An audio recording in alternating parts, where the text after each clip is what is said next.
Hi, this is Zibby Owens, and you're listening to the award-winning podcast, Moms Don't Have Time to Read Books. I'm also the host of Moms Don't Have Time to Lose Weight, and I'm the editor of the anthology, which you should run out and buy, called Moms Don't Have Time to, a quarantine anthology.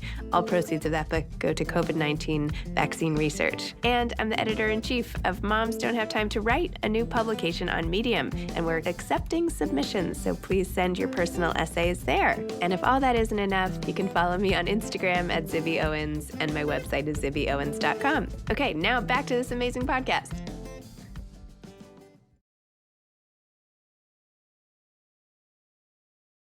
Welcome, Julie. Thank you so much for coming on Moms Don't Have Time to Read Books.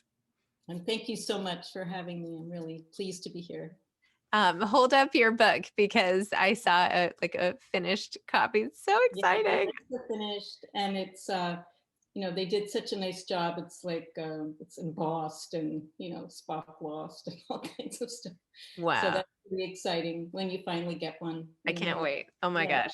Well, as I've told you over Instagram and a few minutes ago and everything, like I have just been so riveted by and immersed in this book. I have not been able to put it down, which is the best feeling. And yet I've been reading it slowly, which I also rarely do, because I feel like your sentences are so beautiful, like the way that you write and how you conjure up images with your words. And it's like this great confluence of a great story and a great way that you told it with the modern day and back in Vienna. And I've learned so much. And anyway, I am just such a big fan of this book. Oh, wow. Well, thank you. That's amazing to hear. It is hard when you work for, I worked on this book for many years. The research part took, I won't say how many years, because I know a lot of people are very interested in looking, doing family history, and they just don't understand like how far back you end up going. And sometimes you go down some rabbit holes, and the rabbit holes are exciting, but you might find nothing. So it's so that took a lot of years. And then really I did have a wonderful editor, and all praise to editors who help you put the whole thing together in a way that pleases readers. And I'm glad it worked. Yeah. So, I mean, yeah. there's so much in here because you also share so much of your own life and your relationship with your daughter, mostly her teenage years now. I know she's older towards the end, but all of the parent, the mothering and your mother, just like all the generations. Anyway, it was amazing. Yeah, there's a lot of moms that, yeah, because there's my grandmother whom I never met. Yes. So I only know about her from stories, a few stories I would hear my mother tell, but mostly actually from my father, who adored her. Interesting. So I think my mother sometimes, some stories were just really too painful for her to talk about, so I didn't hear a lot.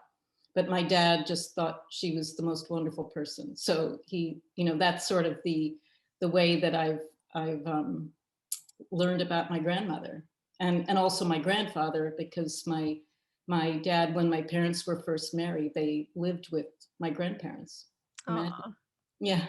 So it was yeah, so it's well, I feel like I didn't ask you I didn't explain this well enough for somebody just picking up this book to understand. Maybe give a little background on what's involved in this book and the central themes and everything. Yeah. So it's the story of how my mother's family, the Singers, they were a Jewish family in Vienna, how they got out of Vienna in 1940. And this was a story that always troubled me as a child, because it just sounded kind of crazy, and very so chaotic. No one could really explain it to me. How did they get out when a lot of people, of course, especially a lot of Jews in Vienna, got stranded, and most were deported and did not survive the war. So my mother would tell me this story, this was the story, and all the stories were kind of unbelievable, actually unbelievable.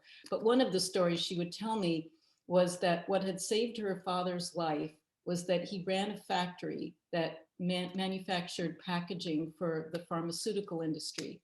And one of the items they made was this lovely little thing here, which is, I always call it the paper fan.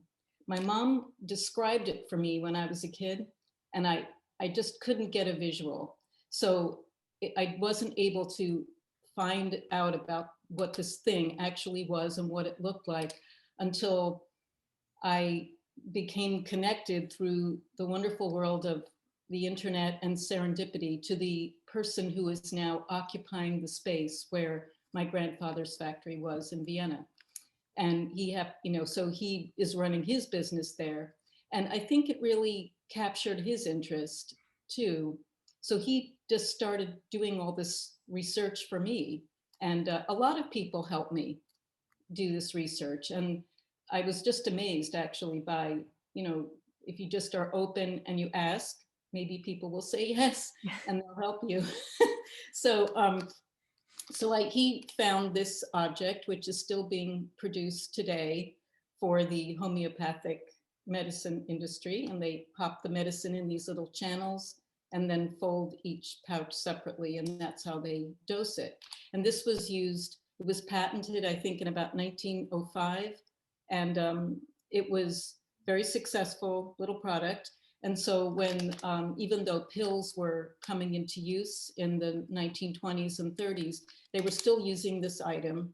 And the Nazis considered it essential for the war effort. And so the machine, my mother would always say, the machine was so complicated that they kept him alive to make sure that it ran. And I thought, how complicated could a machine be? But I believe I've seen the machine, and it is complicated. And it looks really like a one-off. I don't know how else to describe it, but it's just like something that there's only one in the world, or maybe there's a few, I don't know. But you can see that it's been tinkered with over many, many years. And, little repairs have been made and adjustments. And this is the machine that's producing these items now. The company bought it in 1951. I'm pretty sure it's the same one. Maybe I'm That wrong. was like one of the best Yeah. scenes in the book, was when you were reunited with this machine. I Yeah. couldn't believe it. I was like getting chills even Oh, imagining you standing in that room, like next to the machine, and oh my gosh. yeah. I have to say that all these moments of encountering my grandparents' life and my grandfather's factory, and just all the pieces kind of coming together. I'm a very practical person, and you know, I'm not so supernatural, but I'll just say that I did have moments of feeling very connected to the past. I don't know how to explain it, but there you are. I So, get it. but Well, it's also like without, like the image is so striking because there you are standing next to this machine, without which you wouldn't be standing there, right? indeed, Like yeah, that machine is how you are here. It's like mind-boggling. And that you even had a scene in the book where your grandfather is taken off a train. I mean, that was, and I hope I'm not like yeah, giving anything away, no, it's okay. but like I could not believe that the new operations manager who he had hired to take over, it was just too complicated, and they go running down to the station and grab him off the train. I mean, what Yeah. how many times could that have happened? That's a miracle. Well, the thing is that this was the other story my mother would always say, that he was pulled off the train that was going to Dachau. Yep. This was the story. You're thinking, no, this is just beyond the beyond. And, but this was the story. And, so a lot of my work was, I wanted to see if my mother's stories were true, Yep. or whether she was a completely unreliable narrator, and but in fact, most of the stories were true enough. And of course, she was observing everything as a child, and a child, she was, when everything started to be terrible in Vienna, she was 10 years old. So, how does a 10-year-old look at all this with sort of terror and disbelief, but also a kind of magical thinking that I wanted to sort of explore a bit. But in fact, that story looks like it probably happened, Wow. and they may have held him somewhere. in Vienna Yep, in a that police statement, hotel which and I tried to describe. Um, but this is what happened. And then the other crazy story was that family that lived in the building hmm that I'd never heard anything about. And eventually, because the world is weird, I'm now in touch with the descendants of that family oh too. my gosh. So yeah, so it all just kind of came together in ways that you can't explain. I mean, I did my work, you know, I did a lot of work, but sometimes I just think that once you start pushing open the doors, and if you just stand there and wait and you're patient, things just sort of come. So anyway, I'm going with that. Okay. um, I think part of what made this book so compelling is not just the story itself, but you tell it in such a like a visual way. Even the way you have all these paragraphs, like there's a picture that shows XYZ, and then you say this scene was there's not a photo that shows XYZ. I didn't say that very well. You wrote it much better. But like here's the picture, and now we can imagine you looking at the picture, and you're like, but here's this picture doesn't exist. And then we see, you know, your grandfather sitting reading the newspapers at this cafe, and I can just see the whole thing and the drink, and I can like smell it. And you paint a picture of what Vienna really was and the Jewish community there and sort of the classiness and glamour, the sophistication of the Yeah. city. Um, and just, I I don't know. I've read so many books about the Holocaust in different ways, shapes, or forms, and seen lots of movies and whatever. And yet, this was, I feel, the best encapsulation of Vienna itself. And like that was another character. And I could just see this, your family there. And the fact that then you bring it back. I mean, even yesterday, and I like ripped this out of the paper, you probably saw it, but was it yesterday or the day before? How this new photo from Gustav Klimt, they actually restored back to the family in Vienna at the time. And I was thinking, like, I wonder if your family knew that family. Like maybe they all had dinner, maybe they all knew each other. Like it was a small world, in other words. It was. It was. I mean, I think that it was important to me to recapture that world, because the more research I did about that world of the Jews in Vienna before the war, the more I realized how unique it was, how special it was, that it had collected just an enormous number of very ambitious, hardworking, creative people. Many had come from an area that doesn't really exist anymore, Galicia, you know, sort of straddles Poland, Ukraine. I don't, you know, it's sort of, but it doesn't exist anymore as its own country. And they all came to Vienna to the way people say go to New York, you know, Yep. to make good. And they all were, they really established themselves. And then also there was that cafe culture that Mhm. we've all read about. And so, you know, you had Sigmund Freud, you had, you know, and then you just had families like mine, which were, you know, sort of upper middle class family. People worked hard, but they had a very good life. It was a very cultured life. You know, people read, they went to the theater, they went to the opera. So when I went on my trips to Vienna, you know, that world is gone. I mean, that very magical world of that time is gone. But I really wanted to try to find it as in a sensory way, so that when people read the book, maybe they could appreciate what was lost, you know, what it was and what was lost. And so it's also, my mother was a wonderful cook. So I grew up with all that food, and I really wanted everything. I wanted the food, the smells, you know, the way the city looks, the sweet treats, the coffee, everything. I feel like You know, you made like so many jokes about how many sweet treats you were eating and like how you weren't gonna like fit in your pants and like all this stuff. And I'm like, okay, she's eating another. You know, now we're having dessert again. And yeah, my host, who was this guy Franz, that readers will meet. He's a wonderful guy, but and that guy can eat so yeah, many desserts. Really, I just can't explain that either. But you know, it seems to be that is the life. You know, you work, people work, and then it's time to go to the cafe, you know, and sit down and chat, you know. And I think it I learned a lot when I was there, just about, I think we all need to make a little time to do that. Yeah. We don't make that enough. And right now, of course, it's impossible. And that's one of the things we've really lost during this last year. But I think as soon as this time is over, I've had my first vaccine, yay.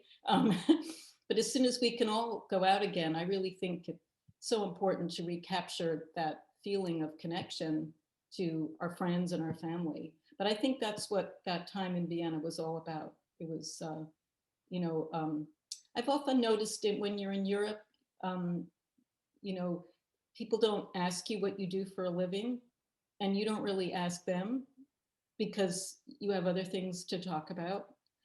In fact, in some countries, like in Italy, I would say it's quite poor taste to do that, to ask someone what they do for a living, because it's sort of irrelevant Mhm. when you're not at your office or not working.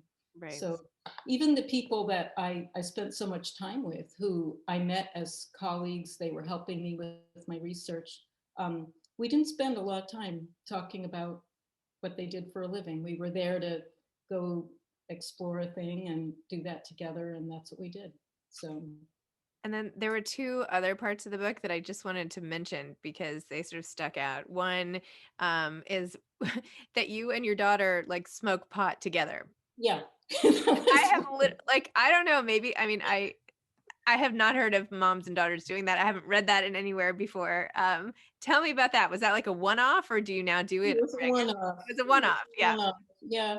It was just during that time, I mean, full disclosure, I mean, I grew up, you know, every people smoked a lot of pot, it was just a thing. I grew up in New York City. And then you find yourself in this terrible situation where your kid's school is telling you to tell them not to smoke pot, do not smoke pot. And furthermore, don't tell your children kind of what you were doing when you were a teenager. So there you are being sort of asked maybe to lie to your children. And, it just became so absurd after a while that in the end, I just raised the white flag. So it started because my daughter had stuff in the house. There were some seeds in there. And, I'm a gardener, so I thought, oh, what the heck? I sprouted the seeds. I put them in my Brooklyn backyard. They grew, very nicely because really you don't have to do very much. And so this was the little joint that I brought with me to Vienna. And I don't know what it was. It was just sort of a feeling like I want to connect with my kid who's still kind of mad at me, because they're 15 and 15 is terrible. Who wants to be 15 again? And so there we were together on this trip. And I won't ever forget that evening, you know, 5 minutes, 10 minutes together, sitting in the courtyard behind this apartment. But it was sort of a bonding moment. And I thought, okay, now we can drop that facade and, we'll all just, be ourselves and, we'll let it all out and just connect in that way. So. Well, you really you really captured that sort of sullenness of the teen years quite well. Well, I was the same. So, I think it's, you know, part of the painfulness of parenting a kid that age is you have to remember your own 15. And, I don't know anybody personally who loved being 15 and was having a great time. So I think it's reliving it that is so painful, and knowing how hard it is to be in that place. So it was, I mean, I'm glad we took that trip together. It was, for all the hardship of it. But I think of that section as the comic relief, sort of the dark comedy of the whole book. Just trying to travel with your 15-year-old was Yeah, really, that could be its own book. I mean, yeah, uh, it and could be. it could be.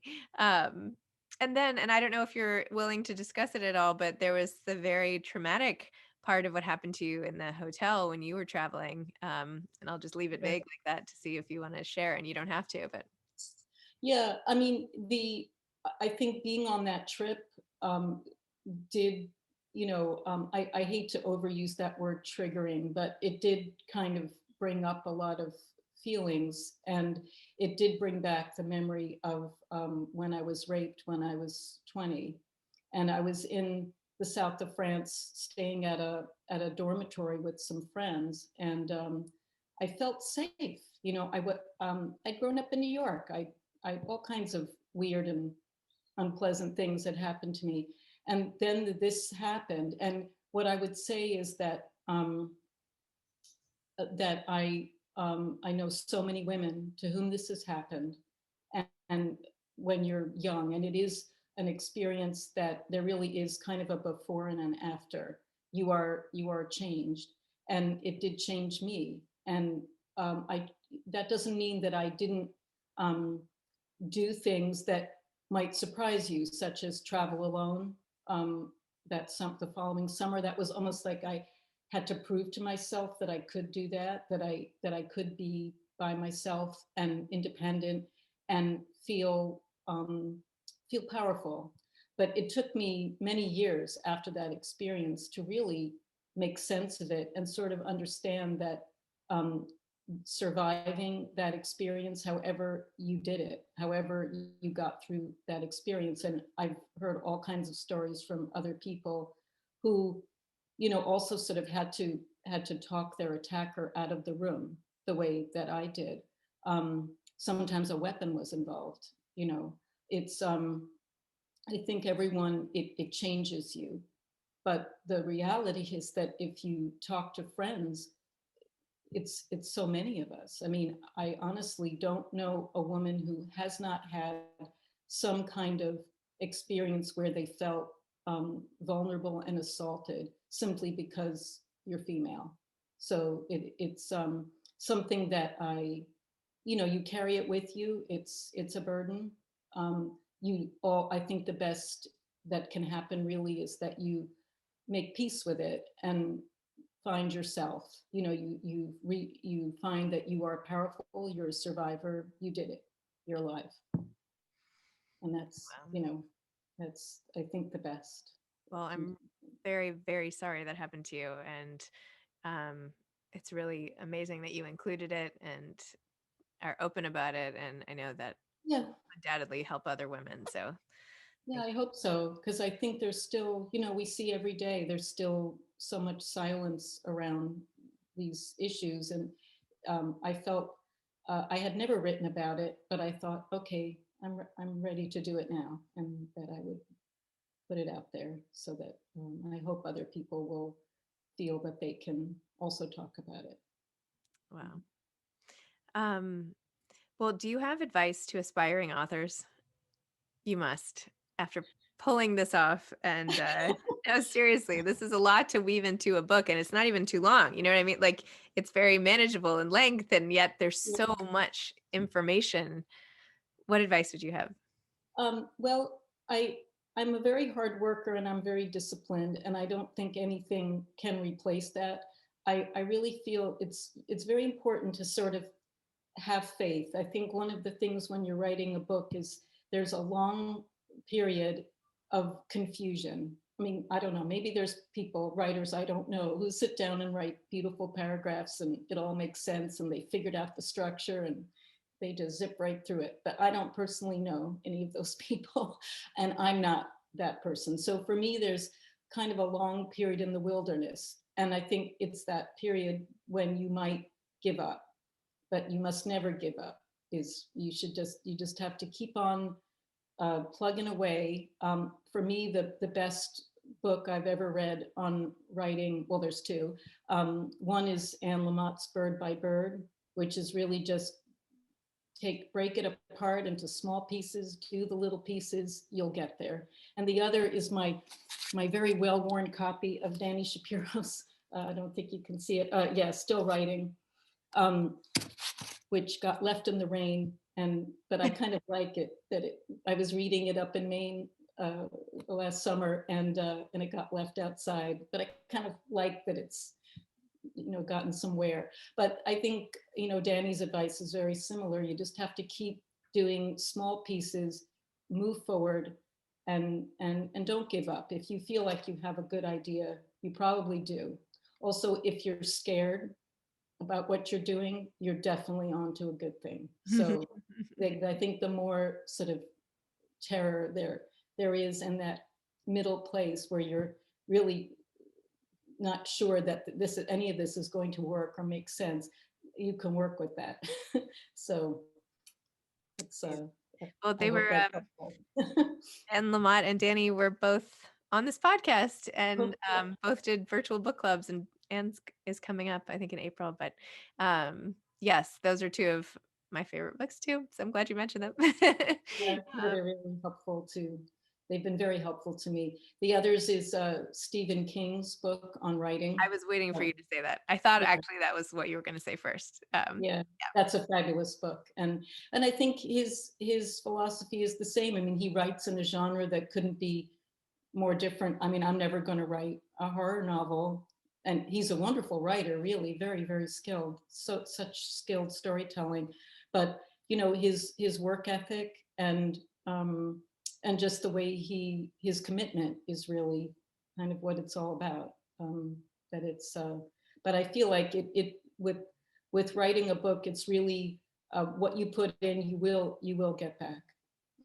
Well, So I'm so glad that I found this book, that I was reading it over March 11th, 12th, 13th, when all the events went down in Vienna originally. yeah, Also with Passover around the corner and all of yeah. the whole Passover service. I just feel like this was like a perfectly timed book release, obviously. and just we'll add another layer of meaning to Passover as well. Plus, now I am dying to go to Vienna. So I am like, now that is on at the top of my wish list of travel spots. Yeah. Well, I don't know if I mentioned it just briefly in the book, is that I'm in the process of applying for Austrian citizenship. Yes, So I saw that. much delayed, the Austrian government has now offered sort of what it's like a restoration of citizenship to the descendants of Holocaust survivors. And my brother and I are, in the midst of it now. And, I feel I've always felt connected to that city, even long before I first went. I felt like there was a piece of me there that I had to go find. And so I feel like having that passport is going to be very meaningful to me and to all the other people who are applying. There are many, many, many people. My dad's dad actually came from my dad's dad came from Austria. Oh, oh, So now I have to go back and figure out yeah, like where they lived and what, you know, yeah. now I need more information now.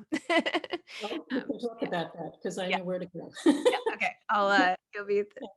I'll be in touch about that. All right. Yeah. Well, thank you, Julie. Thank you so Thank much. you. And congratulations on this And achievement. thank you so much. I really appreciate it. It's been Okay. great. Take care. Bye bye. Bye.